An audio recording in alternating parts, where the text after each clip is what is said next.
Good morning all of you. आज हम start करने वाले हैं कंट्रोल एंड कोऑर्डिनेशन का assertion and reason based question. Okay, so start करने से पहले कुछ इंस्ट्रक्शन है उसे हम कर लेंगे। तो ये जो इंस्ट्रक्शन है जनरल इंस्ट्रक्शन होता है। हर assertion and reason based question के पहले आपको इंस्ट्रक्शन मिल जाएगा। अकॉर्डिंग टू दिस इंस्ट्रक्शन आपको 4 तरह का ऑप्शन, 4 टाइप ऑफ ऑप्शन आपको मिलेगा। ऑप्शन ए, बी, सी और डी। ठीक है, ऑप्शन ए में जो होता है, यहाँ पे आप देख रहे हो कि ऑप्शन ए के अंदर both assertion and reason true होगा एंड रीज़न जो है वो करेक्ट एक्सप्लेनेशन होगा असर्शन का। तब हम ऑप्शन ए को ए में टिक करेंगे। Okay, then for option B assertion and reason both जो है वो करेक्ट होगा but reason is not correct explanation of assertion. Okay, then for option C के लिए जो है ए ट्रू होगा एंड आर फॉल्स होगा एंड ऑप्शन डी के लिए जो है ए फॉल्स होगा और आर ट्रू होगा। ओके, तो ये इंस्ट्रक्शन आपको याद रखना है कोई भी assertion and reason based question को करने से पहले। वैसे हर क्वेश्चन पेपर में इंस्ट्रक्शन दिया रहता है, इसको आप ध्यान से पढ़ोगे क्वेश्चन करने के पहले। अब हम स्टार्ट करेंगे। ओके, सो क्वेश्चन नंबर 1 क्या है, आप देखो यहाँ क्वेश्चन नंबर 1 है कि insulin regulate blood sugar level. Okay, insulin जो है, इंसुलिन एक हार्मोन है जो ब्लड शुगर लेवल को रेगुलेट करता है। ये बिल्कुल सही है कि इंसुलिन ब्लड शुगर लेवल को रेगुलेट करता है। और यदि इंसुलिन का बनना हमारे बॉडी में कम हो जाए, इंसुलिन जो है उसका सिक्रेशन इनसफिशिएंट हो जाए, इंसुलिन क्या हो जाए, इनसफिशिएंट हो जाए, then we will suffer from, हम लोग किस चीज़ से सफ़र करेंगे, डायबिटीज़ से। ओके, यदि इंसुलिन इनसफिशिएंट हो जाए हमारे बॉडी में तो हमें डायबिटीज़ हो जाएगा। ये बात भी बिल्कुल सही है, मतलब कि असर्शन एंड रीज़न दोनों सही है and reason is the correct explanation of A. So हम ऑप्शन ए के साथ जाएंगे। Okay, then come to question number 2। अब हम क्वेश्चन नंबर 2 को देखते हैं। Okay, animal can react to stimuli in different ways. जो भी कोई भी एनिमल जो है, एनिमल स्टिमुलाई को रिएक्ट करता है, एनिमल जो है स्टिमुलाई को रिस्पॉन्ड करता है अलग अलग तरीके से। ठीक है, all animal have nervous system. जितने भी एनिमल होते हैं सबके पास क्या होता है, नर्वस सिस्टम है और साथ में एंडोक्राइन सिस्टम है। इंडोक्राइन सिस्टम है। ओके, सारे एनिमल के पास जो है नर्वस सिस्टम भी है और इंडोक्राइन सिस्टम मतलब हार्मोनल सिस्टम भी है। इसी की वजह से वो अलग अलग स्टिमुलाई को जो है अलग अलग तरीक़ों से रिस्पॉन्ड करता है। यानी कि रीज़न एंड असर्शन बोथ जो है वो करेक्ट है and reason is correct explanation of assertion. Come to question number 3। The effect of auxin hormone on growth of root is exactly opposite to that on a stem.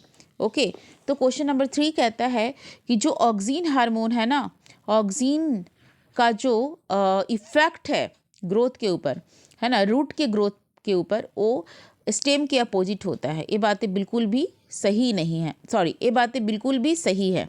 Okay, effect of auxin hormone on the growth of root is exactly opposite to that on a stem. ये पूछा भी जाता है कई बार कि oxygen का growth जो है, कौन से हार्मोन का ग्रोथ जो है रूट और स्टेम में अपोजिट होता है, तो ऑक्सीन का। Right, auxin hormone increases the rate of growth in root.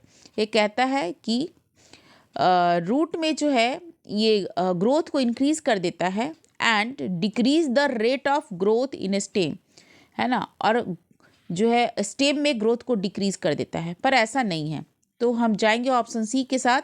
यानी कि असर्शन जो है वो सही है कि ऑक्सीन हार्मोन का जो इफ़ेक्ट है वो रूट और स्टेम पे एग्जैक्टली अपोजिट होता है।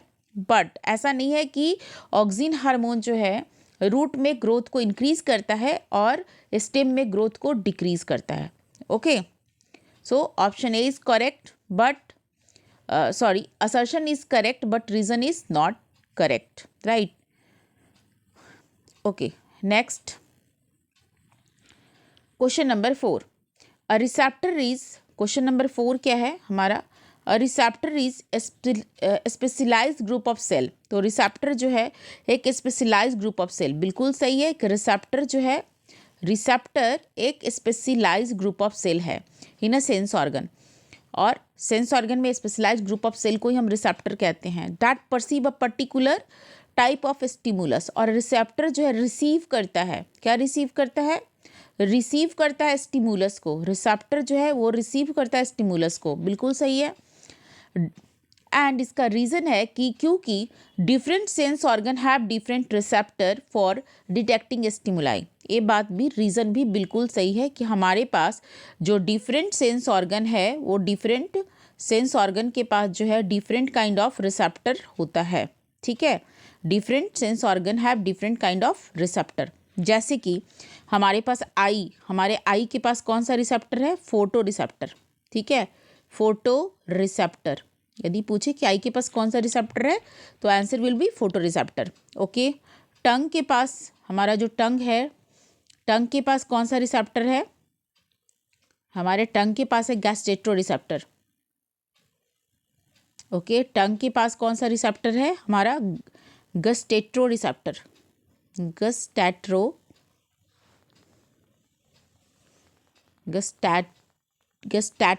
रिसेप्टर। ओके, टंग के पास गस्टैटो रिसेप्टर है। स्किन के पास हमारे मैकेनो रिसेप्टर भी है ना, mechano receptor, thermo receptor, pain receptor.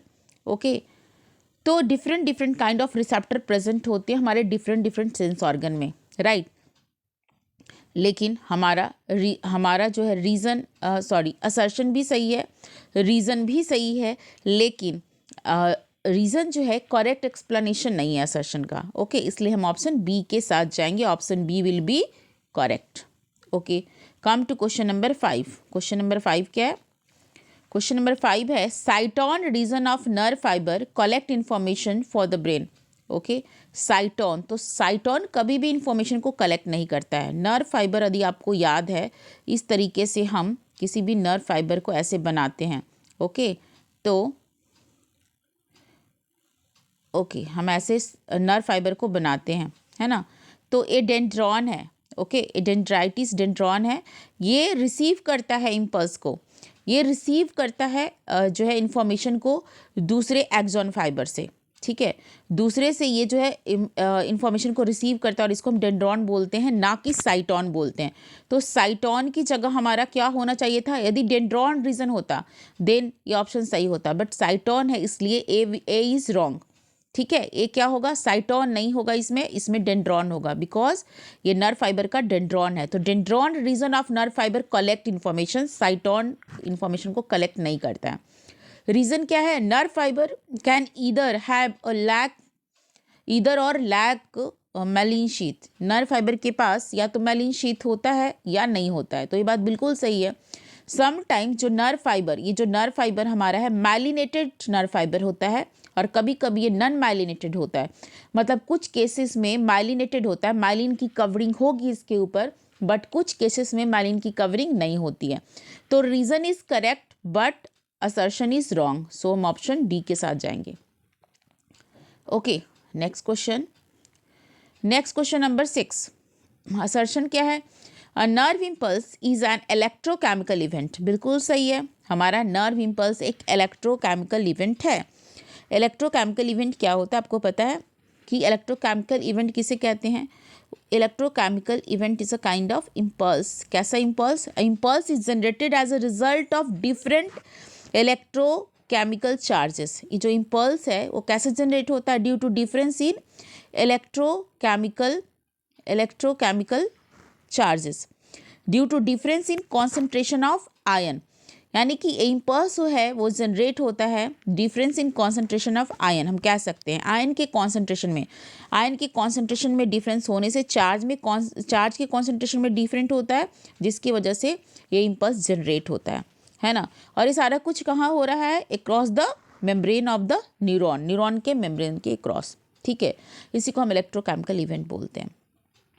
In a nerve impulse there are change in the resting potential which spread down the nerve fibre. और नर्व इम्पल्स में कह रहा है कि नर्व इम्पल्स में रेस्टिंग पोटेंशियल में, नर्व इम्पल्स का जो रेस्टिंग पोटेंशियल है उसमें चेंज होता है, तो ठीक है। ए भी सही है, आर भी सही है, और R is the correct explanation of A, so हम ऑप्शन ए के साथ जाएंगे, right. Next number 7, the brain is, question number 7 क्या कहता है कि the brain is also known as CNS। बिल्कुल सही है, brain is also known as CNS, लेकिन सिर्फ ब्रेन को ही हम CNS थोड़े ना कहते हैं। ब्रेन के साथ क्या होना चाहिए था यहाँ पे, spinal cord. Brain and spinal cord को हम सेंट्रल नर्वस सिस्टम कहते हैं। Okay, central nervous system control and regulate the voluntary action.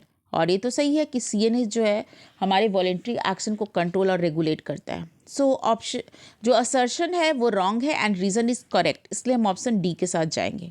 Right, next question, the spinal cord are 31 in number. सही है, हमारा जो spinal not spinal cord, spinal nerve, spinal nerve जो है 31 पेयर स्पाइनल नर्व हमारे जो है स्पाइनल कॉर्ड से निकलता है।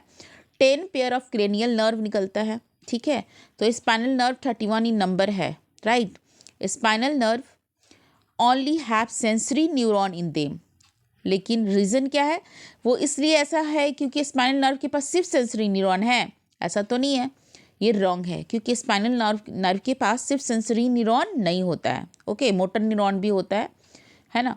तो assertion is right but reason is, assertion is correct but reason is wrong, इसलिए हम ऑप्शन सी के साथ जाएंगे। नेक्स्ट क्वेश्चन है, hormone are chemical messenger that regulate. Hormone जो है वो केमिकल मैसेंजर है। बिल्कुल, ये हार्मोन की डिफिनेशन भी यदि कोई पूछे कि व्हाट इज हार्मोन, तो hormone is a chemical messenger that regulate various physiological process in the body, जो हमारे बॉडी के अलग अलग फिजियोलॉजिकल प्रोसेस को रेगुलेट करता है। ठीक है, हार्मोन आर सिक्रेटेड बाय, और हार्मोन कहाँ से सिक्रेट होता है, इंडोक्राइन ग्लैंड से, and are transported through the blood stream to target organ. Okay, तो जो हार्मोन है वो केमिकल मैसेंजर है। ओके, एंड ये हार्मोन टारगेट ऑर्गन के पास जाता है वर्क करने के लिए, टारगेट ऑर्गन के पास भेजा जाता है थ्रू द ब्लड स्ट्रीम। ये दोनों बातें सही है and reason is the correct explanation of A, so हम ऑप्शन ए के साथ जाएंगे। Okay, next question number 10, coordination between different body part, यानी हमारे बॉडी के अलग अलग पार्ट के बीच में जो कोऑर्डिनेशन है, necessary for proper function of the body, और ये कोऑर्डिनेशन ज़रूरी है हमारे बॉडी के प्रॉपर फंक्शनिंग के लिए। बिल्कुल सही है, यदि कोऑर्डिनेशन नहीं होगा तो हमारा बॉडी जो है प्रॉपर फंक्शन नहीं कर पाएगा।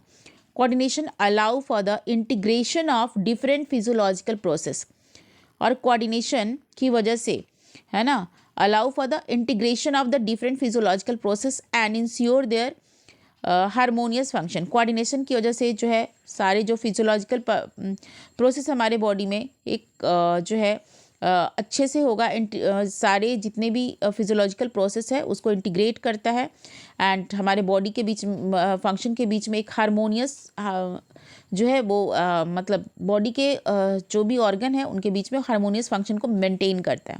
ओके, तो ये दोनों बातें सही है ना, कोऑर्डिनेशन की वजह से ये सारी चीज़ें पॉसिबल है। तो A is also right, R is also right and R is correct explanation of A, इसलिए we will go with option A.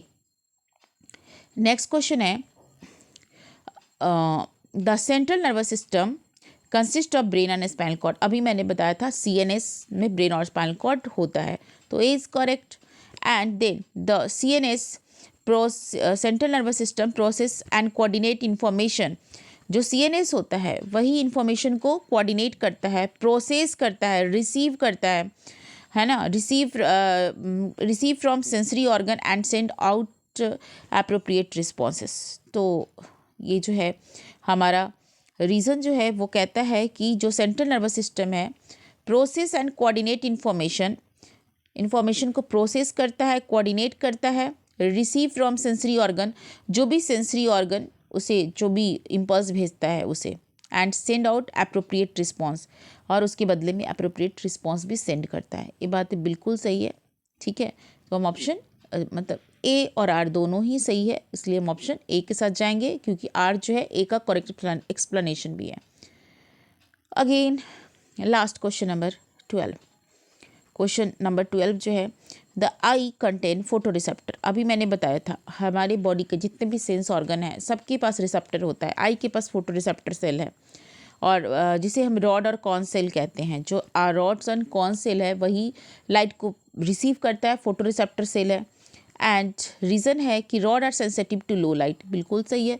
Rod जो है हमें डीम लाइट में देखने में हेल्प करता है and enable black and white vision, black and white colour मतलब ब्लैक वाइट विज़न में हेल्प करता है, जबकि कौन जो है वो कलर को रिकॉग्नाइज करने में हेल्प करता है। Okay, so A and R both is right and R is the correct explanation of A, इसलिए हम ऑप्शन ए के साथ जाएंगे। And thank you.